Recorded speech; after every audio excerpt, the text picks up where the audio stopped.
Ada seseorang yang meninggal dan dia meneror semua orang yang pernah mempunyai hubungan baik dengan dia. Dan teror ini terjadi selama 100 hari setelah kematiannya. Hal ini dialami oleh dua orang tanteku dan beberapa tetangganya dari tanteku ini. Kejadian ini terjadi di tahun 2000-an awal. Jadi ada seorang tetangganya tanteku. Tanteku ini dua orang. Mereka itu bertetangga. Jadi tanteku ini yang satu namanya Tante Vina dan yang satu namanya Tante Ani. Jadi kalau Tante Vina ini memang tinggal bersama nenekku satu rumah. Sedangkan Tante Ani ini rumahnya berjarak 2 rumah dari rumahnya Tante Vina. Nah, di gangnya Tante Ani sama Tante Vina ini mereka punya tetangga. Tetangga mereka ini tergolong orang kaya. Suaminya itu mantan pejabat di kota kami gitu kan. Terus si tetangganya Tante Ina sama Fani ini namanya Ibu Dima. Jadi Ibu Dima ini dia ini sebenarnya istri kedua. Suaminya ini namanya Bapak Abdi. Jadi Pak Abdi ini di kotaku itu terkenal sebagai salah satu pejabat. Pak Abdi ini juga termasuk salah satu pejabat yang ikut mendirikan universitas ternama di kotaku. Bahkan sampai sekarang namanya ini tercatat di prasasti di universitas itu. Nah, Ibu Dima ini istri kedua dari Bapak Abdi. Ketika Bapak Abdi ini menikah dengan Ibu Dima, istri pertamanya ini pindah ke Jakarta karena istri pertamanya ini istilahnya mau tidak mau menyetujui pernikahan Bapak Abdi dan Ibu Dima. Awal pernikahan ini Ibu Dima dan Bapak Abdi bahagia. Ibu Dima itu dibeliin sebuah rumah lumayan mewah sama Bapak Abdi di daerah pusat kota, daerah tergolong ramai dan elit. Tapi sama Ibu Dima, ketika istri pertama Bapak Abdi namanya Ibu Deli, setelah beberapa bulan Bapak Abdi menikah dengan Ibu Dima, Ibu Deli ini pindah ke Jakarta karena anaknya kuliah di sana semua. Jadi Ibu Deli ini pindahlah ke Jakarta. Setelah kepindahan Ibu Deli, Ibu Dima ini membujuk suaminya Bapak Abdi untuk mereka biar pindah ke rumah Ibu Deli. Jadi rumah Ibu Deli ini dibilang pusat kota juga enggak, agak ke pinggiran kota, bukan tempat elit juga. Lingkungannya biasa aja, tapi rumahnya memang besar, tanahnya besar gitu, memang bagus. Jadi Ibu Dima ini dia mau ngejual rumah yang dia tempati, yang baru dibelikan oleh Bapak Abdi buat dia, dan dia bujuk Bapak Abdi untuk pindah ke rumah istri pertamanya. Akhirnya karena bujukan istri keduanya ini, Bapak Abdi nurut. Rumah yang dibelikan untuk Ibu Dima ini dijual dan mereka pindahlah ke rumah Ibu Deli. Ibu Deli juga ya udah mengikhlaskan, tapi Ibu Deli memang megang surat rumah itu, nggak dikasihin ke Bapak Abdi. Akhirnya mereka pindah. Uang hasil penjualan rumah Ibu Dima ini 100% dipegang oleh Ibu Dima, disimpan di bank gitu kan, karena Bapak Abdi juga masih bekerja, gajinya juga besar. Mereka pindah. Ibu Dima ini punya lumayan banyak anak, ada 7 anak, 3 laki-laki dan 4 perempuan. Jadi anak-anaknya ini juga mulai beranjak dewasa. Yang paling tua udah mulai masuk kuliah dan adik-adiknya ada yang masih sekolah dan yang paling kecil itu SMP. Ibu Dima ini hobi banget nonton film India pada zaman itu. Jadi di tahun 90-an itu kan bioskop itu sering menayangkan film India.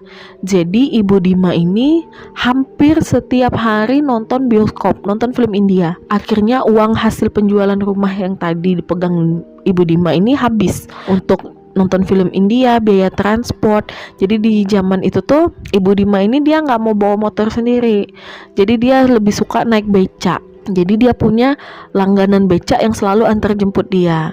Terus Ibu Dima ini juga kalau di rumahnya itu dia suka masak lauk tuh yang mewah. Walaupun kadang anaknya itu nggak makan di rumah, anaknya lebih suka jajan di luar. Ibu Dima ini kan membebaskan anak-anaknya. Jadi dia kayak anaknya itu tidak pernah dididik yang harus bener sekolahnya, harus sifatnya gimana. Jadi Ibu Dima tuh memang memanjakan semua anaknya. Jadi terkadang anaknya itu nggak mau makan di rumah, maunya jajan.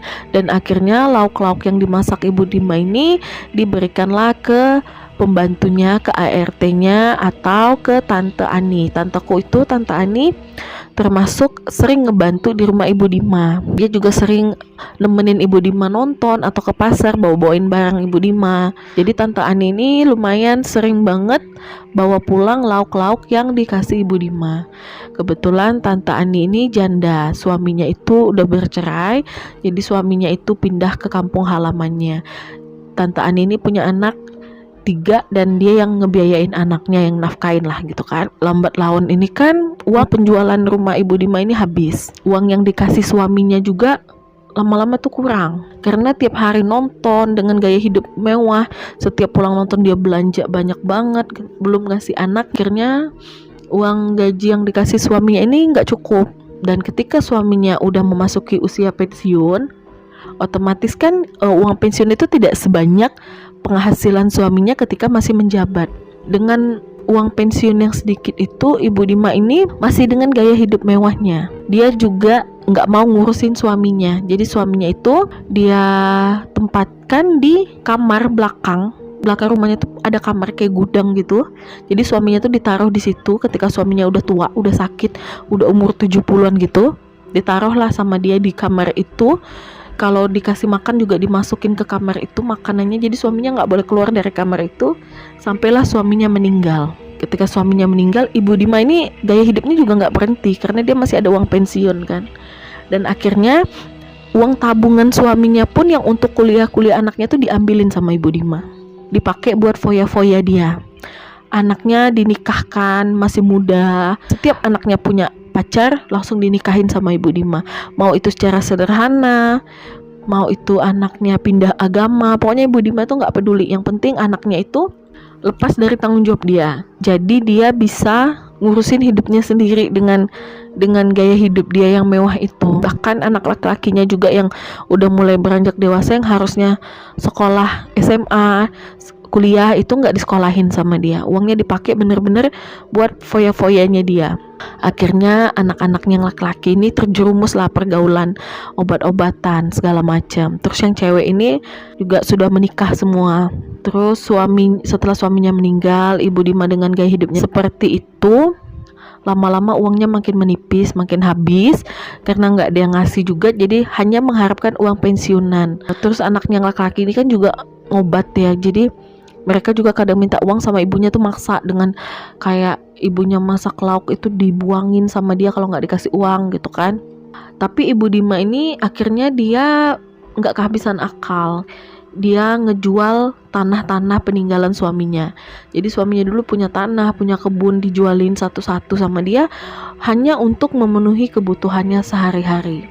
Sampailah semua harta itu habis. Ibu Dima hanya memiliki 1 orang ART aja yang mampu dia gaji. Itu pun ART yang memang udah lama banget kerja sama dia.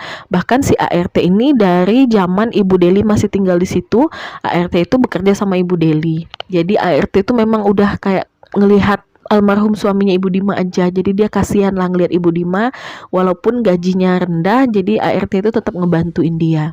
Sama Tante Ani, yang memang dari awal kan Ibu Dima tuh baik banget sama Tante Ani, kayak suka kasih uang, suka ngajak belanja. Tante Ani juga dibeliin perlengkapan rumah gitu kan, keperluan rumah, terus dikasih lauk. Jadi Tante Ani ngerasa hutang budi, dan Tante Ani memang ikhlas ngebantuin Ibu Dima di saat dia kesulitan uang. Ketika makin tua Ibu Dima makin tua, makin kesulitan masalah uang. Anak-anaknya juga tidak ada yang peduli sama dia, karena memang Ibu Dima juga tidak terlalu memperdulikan anaknya dulu. Jadi anaknya sudah terbiasa untuk jauh dari ibunya. Sampailah ketika Ibu Dima ini udah mulai tua, sakit-sakitan, anaknya nggak ada di rumah semuanya, yang laki-laki juga udah entah kemana dengan pergaulannya, yang perempuan udah ikut suaminya semua. Ibu Dima hanya tinggal sendirian di rumah. ART-nya itu datang dari pagi sampai sore. Jadi kalau udah sore ART-nya pulang, bawa pakaian kotor dicuci di rumah ART-nya. Nah di situ malamnya kan Ibu Dima sendirian. Terus ada suatu sore Ibu Dima ini manggil becak langganannya. Nah, Tante Ani di situ ngeliat, nanya lah Tante Ani. Kan waktu itu Ibu Dima udah sakit, jadi Tante Ani ngerasa kasihan. Tante Ani nanya lah, ibu mau kemana? Kata Tante Ani kan. Terus Ibu Dima bilang dia mau beli makanan, dia pengen makan sesuatu gitu kan. Ada makanan kesukaannya, dia pengen makan, tapi gak ada orang di rumah yang bisa dia suruh. Tante Ani sempat nawarin bantuan untuk ngebeliin, tapi Ibu Dima ngelarang. Ibu Dima bilang dia pengen pergi sendiri, dia juga udah bosen di rumah terus. Ya udah, ternyata itu hari terakhir Ibu Dima, karena besoknya Ibu Dima ini dinyatakan meninggal dunia. Ketika ART-nya datang pagi, ngelihat Ibu Dima di tempat tidur, badannya ternyata udah kaku, mulutnya udah keluar buih. Jadi mungkin tadi malam dia sempat kejang karena sakit, tapi karena di rumahnya nggak ada orang, jadi nggak ada yang ngebantuin dia. Akhirnya ART-nya menghubungi anak-anaknya Ibu Dima, anak-anaknya datang berkumpul ngurusin ibunya, termasuk Tante Ani. Tante Ani lah yang paling banyak ngebantuin, dari nyiapin bunga, menghubungi masjid untuk mengumumkan minta bantuan ibu-ibu pengajian dan segala macamnya. Tante Ani yang ngurus. Di situ anak-anaknya barulah ngerasa sedih, ibunya udah nggak ada, bapaknya udah nggak ada gitu kan. Udah, akhirnya setelah pemakaman anak-anaknya kembali ke kehidupan mereka semula. Yang perempuan ikut suaminya, yang laki-laki nggak tahu bergaul kemana gitu kan. Malam pertama suasana aman, di gang itu nggak ada gangguan. Jadi nama gang itu Gang Deli, itu dinamai sesuai dengan nama istrinya Bapak Abdi yang pertama. Jadi yang ngebuka jalan di gang itu tuh memang Bapak Abdi. Jadi makanya nama gang itu dikasih nama istri pertamanya Bapak Abdi. Tahlilan berjalan lancar. Jadi tahlilan itu hanya digelar sampai 3 hari. Habis itu dilanjutkan di hari ke-7. Nah, Tante Ani ini kan anaknya kakak dari nenekku, namanya Neima. Jadi Tante Ani ini rumahnya itu panjang ke belakang gitu, tapi disekat 2. Jadi dipisah 2 gitu rumahnya. Belakangnya rumah Neima, depannya rumah Tante Ani. Nah, malam keempat setelah Bu Dima ini meninggal, ya Tante Ani ini di rumahnya sama anak-anaknya kan masih kecil. Yang tua aja masih SD gitu kan. Tante Ani ini ngelipat pakaian lah malam-malam, duduk di lantai di rumahnya sambil ngelipat pakaian anak-anaknya. Tante Ani itu duduk di bawah jendela. Jadi rumah Tante Ani ini jendelanya masih jendela zaman dulu, jendela kayu yang kalau dibuka itu dia kebuka ke kanan gitu kan. Nah, jadi waktu itu Tante Ani lagi ngelipat pakaian, tiba-tiba Tante Ani ini ngerasa ada angin bertiup ke tubuhnya. Tapi anginnya tuh dingin, tapi dinginnya tuh bikin gelisah gitu kan. Tante Ani pikir mungkin karena rumahnya ini kan lantainya papan, dindingnya juga papan. Mungkin angin itu masuk dari sela-sela itu. Dan mungkin malam itu karena dingin, jadi perasaan Tante Ani jadi nggak enak. Tante Ani ini mempercepatlah ngelipat pakaian. Dia mau ngeberesin, masukin pakaian ke lemari biar dia bisa cepet tidur. Ketika pakaian udah beberapa helai mau selesai, tiba-tiba ada suara dari jendela dekat tempat Tante Ani ini duduk. Nah, di situ tuh ada suara yang manggil Tante Ani. Suaranya itu mirip banget sama suara Ibu Dima. Jadi dia tuh kayak manggil Tante Ani, kayak bilang, "Ani, temenin saya belanja yuk." Tante Ani tuh mikir kayak, apa salah denger gitu kan. Tante Ani berhenti ngelipat, dia dengerin bener-bener. Telinganya tuh diarahin ke dinding dekat suara itu gitu kan. Apa dia salah denger gitu kan. Dan dia ngedenger omongan itu sekali lagi, "Ani, temenin saya ke pasar yuk." Nah, di situ Tante Ani udah nggak enak nih kan perasaan Tante Ani. Ini udah kedua kali, nggak mungkin dia salah dengar sampai 2 kali.